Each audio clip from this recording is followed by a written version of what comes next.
Hey guys, welcome back to another video. Today we are going to deep dive into the world of MacBooks and find the perfect one for you. So let's first take a look at the MacBook Air. This is a great option for those who don't require a lot of power and especially for those who don't see a difference between 60 and 120 Hz. You can either choose last gen's M1 MacBook Air starting at $1,000 or this year's M2 MacBook Air starting at $1,200. If you are doing just some basic tasks on your laptop, the last gen is completely fine. But if you want the new chassis, slightly better screen and also smaller bezels, then I would recommend the M2. I think the base model on both of these is more than enough for most people. The only thing that you should really upgrade is the storage. Like 256 gigabytes isn't really enough in today's age. So I would suggest you at least go to 512 and thus upping the price by an extra 200 bucks, but I think it's definitely worth it. And I think that most people will be okay with 8 gigabytes of RAM. There's pretty much no need to upgrade to 16, but if you really want to future-proof your machine and you plan on using the laptop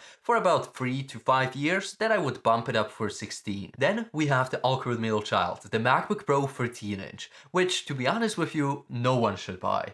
Like, I don't see a reason why this even still exists. The M2 Air is basically the same performance with the new design. This one just got stuck in the design queue and didn't get updated. But if you really like the touch bar, well, this is your only option now. So let's get to the stars of this lineup, the MacBook Pro 14-inch and 16-inch. Apple has just upgraded these two with the new M2 Pro and M2 Max chip. And if you want to hear more details about the updates, check out my in-depth video about it. So the first question that comes to mind when picking between these two is the size. Should you go for the 14-inch or the 16-inch? So the 14-inch is smaller and thus more portable, and the 16-inch has a bigger screen and a bigger battery. It really just depends on how much you use your machine on the go. Both sizes can be equipped with the same specs, with difference of $200 extra for the bigger one. And if you can't decide which GPU and CPU to get, I would just get the basic M2 Pro, since that's completely enough for like 95% of people. And you don't really need much more. And if you do, then you know you need to go for the Max. In terms of the storage and RAM, I think the MacBook Pros actually have a pretty good baseline with 512 gigabytes and 16 gigabytes of RAM. And as I've said, if you're buying the laptop for work and you really know that you're gonna need the extra power from the M2 Max, then I would suggest that you still upgrade only the storage to 1 terabyte, and then with the money you saved, you can buy an external SSD just for work projects.